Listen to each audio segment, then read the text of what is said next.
The year is 2020, and Universal Orlando is gearing up to celebrate Halloween Horror Nights' 30th anniversary. Universal Orlando Resort and Universal Studios Hollywood just tweeted out they have made the difficult decision to cancel their Halloween Horror Nights events this year. With the pandemic highly affecting travel plans, HHN Light was formed. 2 houses were open to the public, The Bride of Frankenstein Lives and Revenge of the Tooth Fairy, to give fans a taste of Halloween despite the full event being canceled. The Beetlejuice house was also open for 1 weekend only. You could walk through these houses during the daytime when the park was open, making for a very different experience from the norm. In 2021, the full event raged on with Halloween Horror Nights 30 bringing out its biggest crowds yet. Let's dive in, shall we?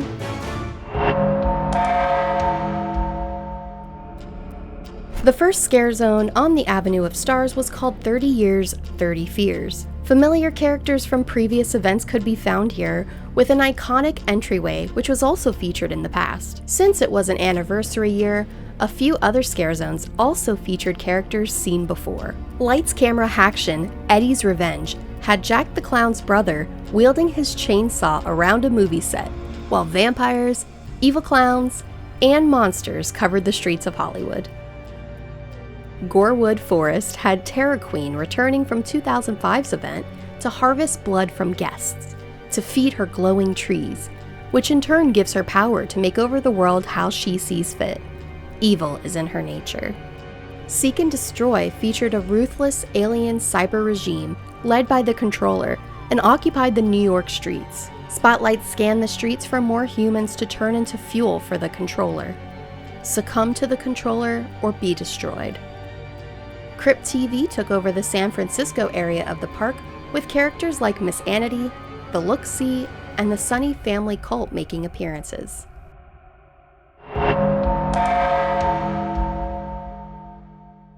Now, before we get into the houses, I wanted to explain why Halloween Horror Nights is so important to me. My first year visiting was in 2002. I was 11 years old. I had my grandpa take me, and it was actually here at Islands of Adventure. It was really special to see in the Scarezones the Treeks and Foons characters that were in Eddie's Scare Zone, because they were part of my first year visiting. So it was kind of a full circle moment, and a big reason why I love coming to this event every year is because they really care about the fans and the guest experience, and everything looks really cool. So super excited to visit this year and the following years to come and see what else they come up with.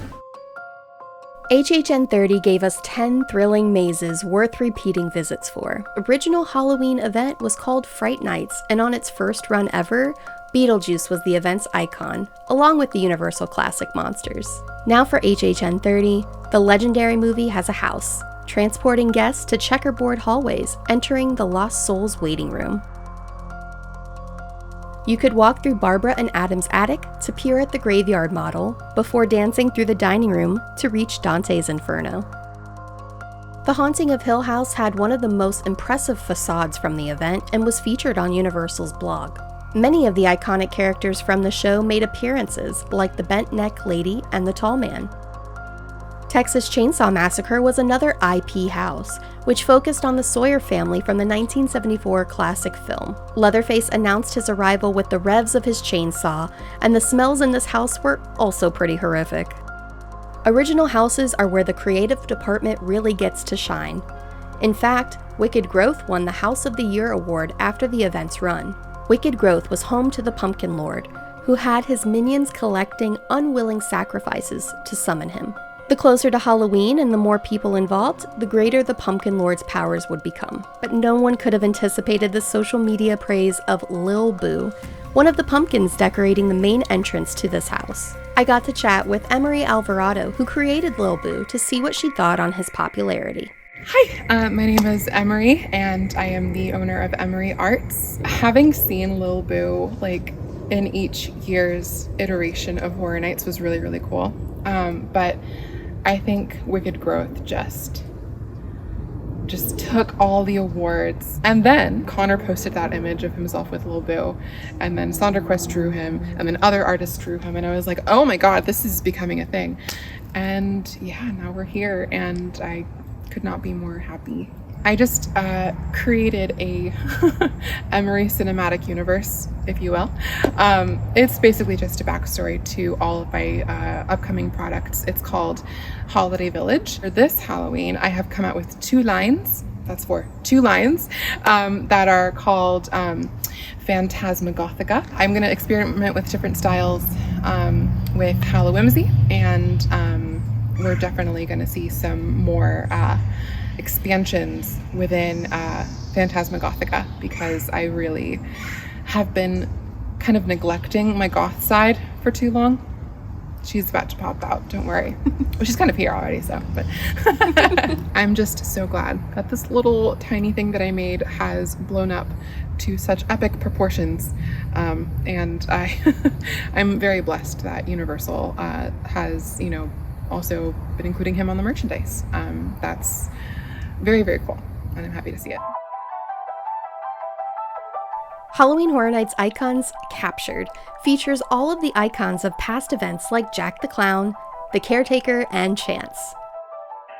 Many Easter eggs were in this house from previous years the icons were featured, and the ending was never the same, with different icons taking the throne to reign supreme. What made the icons being featured even more exciting was randomly seeing them outside in scare zones and in line for the houses.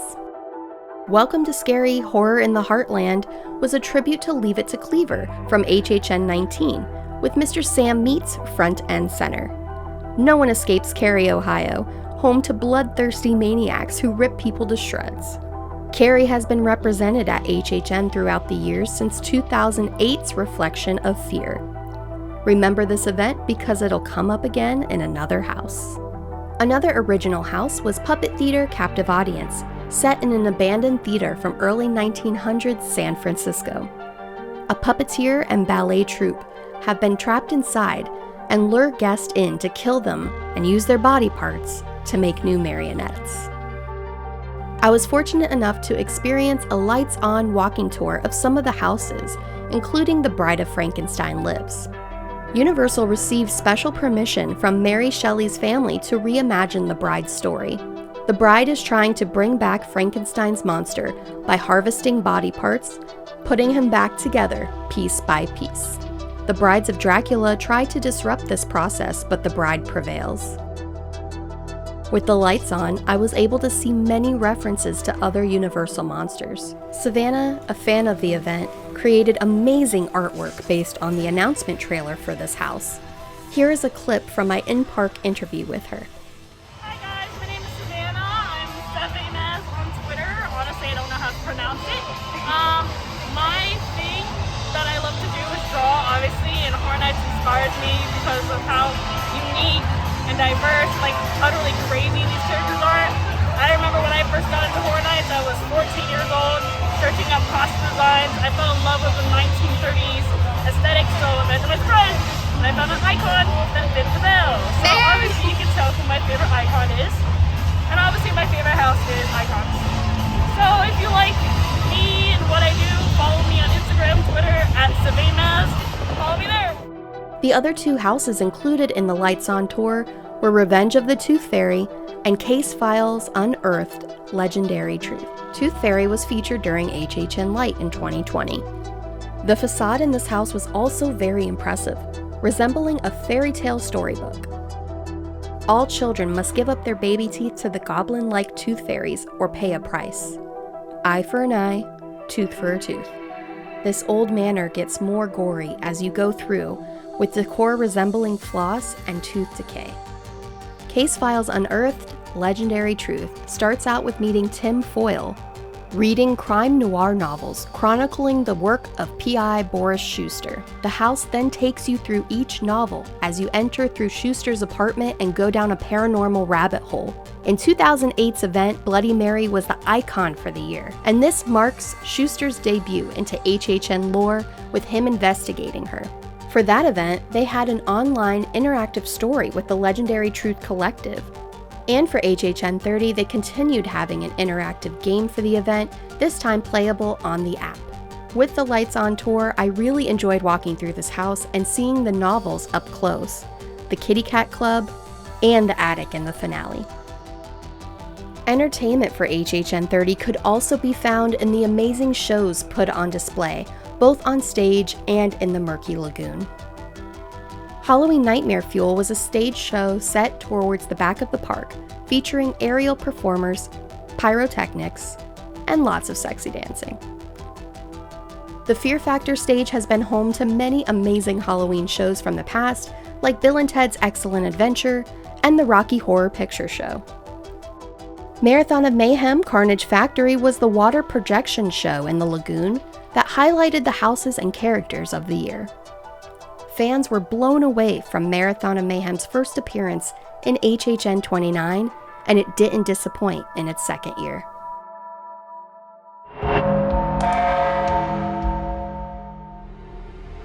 From candles to screamers, Leatherface cherry pies to twisted taters, HHN30 had us opening our wallets to cash in on the anniversary offerings.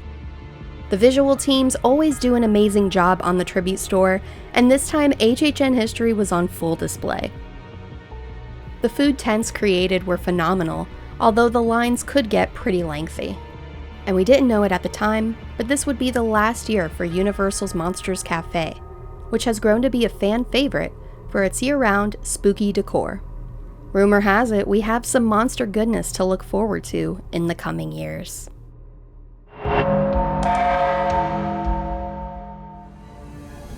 Guests staying at Universal's hotels got to visit the Jacked Up experience, located in the lobby of Universal's Cabana Bay Beach Resort.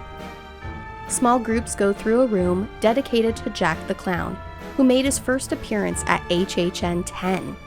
There was a really cool photo opportunity to be inside of Jack's Splendor, also a part of HHN history, and see the clown himself up close. Downstairs, guests could visit the Swizzle Lounge for spooky cocktails. The HHN Icon menu had drinks dedicated to Jack the Clown, Chance, and the director. There were also props and costumes in cases around the bar, all relating to these original characters, spawned from the event's history. And for HHN31, more monsters will take over the Cabana Bay lobby and recreation center for fun photos and a scary good time. Thank you for joining me on this look back of what was such an iconic year for Universal and Halloween fans. Hope to see you in the fog. And remember, never go alone.